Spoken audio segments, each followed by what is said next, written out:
Hi guys, in this tutorial I'll be showing you the procedure to use Snapchat offline. Now to use Snapchat, you must first connect to the internet to download your new Snapchat and chats to your device. Then immediately you could activate airplane mode before opening the app again. So Snapchat does not function without the internet.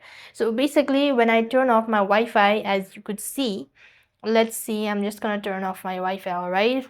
So when I do this and open up my Snapchat application, now go to the chat section. Now these chats, if it was already loaded up during when I was connected to internet, then I could actually go ahead and see it.